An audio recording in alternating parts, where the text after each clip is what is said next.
आदिवासी विद्यार्थ्यांच्या वसतिगृहातील प्रवेशाबाबत आणि काही प्रवेशाबाबतीत जे काही निर्णय पारित केला आणि त्यामुळे संपूर्ण महाराष्ट्र राज्यामध्ये विद्यार्थ्यांनी खूप मोठ्या प्रमाणामध्ये आंदोलनं चालू आहेत आणि त्यामुळे त्या आंदोलनाचा एक त्यांनी दखल घेऊन 14 तारखेला परत एक जी आर पारित केला। परंतु 5 ऑगस्टला जो जी आर केला तो त्या जी आरमध्ये शासनाने असं नमूद केलं आहे की 30 वर्षाच्या नाही 26 वर्षाच्या जे 26 वर्षाचे आहेत त्यांनाच आपण तोपर्यंतच त्यांना प्रवेश देऊ, 26च्या पुढे आहेत त्यांना प्रवेश देता येणार नाही। ही वयोमर्यादा त्यांनी त्याच्यामध्ये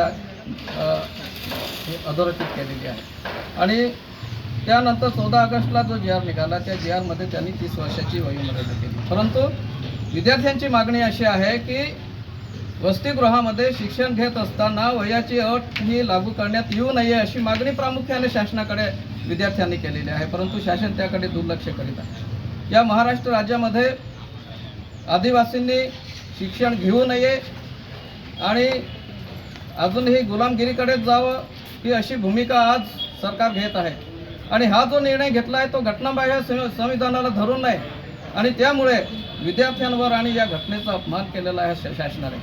आणि म्हणून आम्ही सर्वप्रथम आधी सांगत होतो की हा निष्क्रिय जो आदिवासी विकास मंत्री आहे सन्माननीय विखे साहेब यांनी राजीनामा दिला पाहिजे। त्यांना आदिवासींचं शिक्षण नको आहे का? आदिवासींचे शिक्षण घेऊ नये का? आणि त्यांची वयोमर्यादेची अट घालता तुम्ही, किती लाजिरवाणी गोष्ट आहे। आणि म्हणून ह्या सरकारचा आम्ही तीव्रपणे आज निषेध करण्यासाठी आणि या विद्यार्थ्यांना पाठिंबा दर्शवण्यासाठी आज आम्ही नवापूर तालुका आदिवासी उत्सव समितीच्या वतीने तहसीलदारांना निवेदन देण्यासाठी आलो आहे। तहसीलदारांमार्फत आम्ही मुख्यमंत्र्यांना कळवलेलं आहे की या महाराष्ट्र राज्यामध्ये जे आदिवासींचे वसतिगृह चालवले जातात त्या वसतिगृहामध्ये जी डीबीटी दिली जाते ती सुद्धा वेळेवर मुलांना पोहोचत नाही आणि त्यामुळे मुलांना अनेक समस्यांना अडचणींना सामोरे जावं लागतं, कधी उपाशी राहावं लागतं आणि या प्रकारे विद्यार्थ्यांच्या खूप मोठ्या अडचणी आणि समस्या निर्माण झालेल्या आहे। त्याचप्रमाणे विद्यार्थ्यांची अभिव्यक्ती आणि स्वातंत्र्यावर त्यांनी गदा आणलेली आहे। आंदोलन करू नये, उपोषण करू नये, हा कसला निर्णय आहे? म्हणजे तुम्ही विद्यार्थ्यांवर दबाव आणता आहात का? त्यांच्या मागण्या त्यांनी शासनाकडे मांडू नये का? हे असे अनेक प्रश्न चुकीचा निर्णय हा महाराष्ट्र शासनाने घेतलेला आहे आणि म्हणून सेंट्रल किचन असेल असे असंख्य समस्या आज आदिवासी विद्यार्थ्यांसमोर आहेत आणि असं असताना आदिवासी विकास मंत्री विद्यार्थ्यांच्या बाजूने उभे न राहता उलट विद्यार्थ्यांच्या विरोधामध्ये निर्णय करत आहेत, हे किती मोठी गंभीर बाब आहे।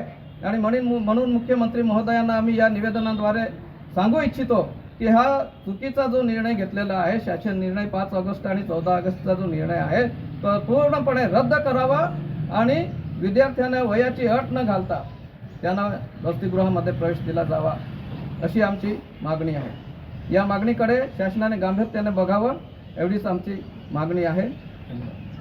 नवापूर तालुका उत्सव व समन्वय समितीच्या वतीने आमचे जे काही आदिवासी विद्यार्थ्यांवर जो काही अन्याय अत्याचार हे सरकार करत आहे त्या निषेधार्थ आज या ठिकाणी आम्ही निवेदन देण्यासाठी आलो आहे।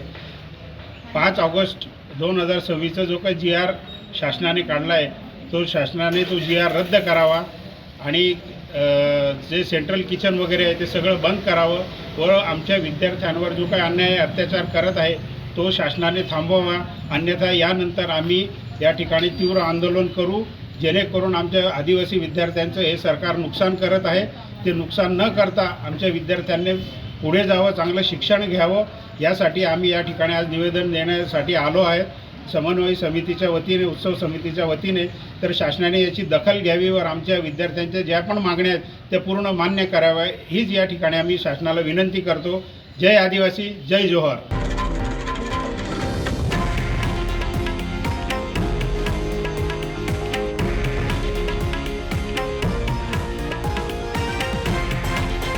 हे आहे देशातील नंबर 1 न्यूज नेटवर्क आणि आपण पाहत आहात TV9 मराठी, एकमेव।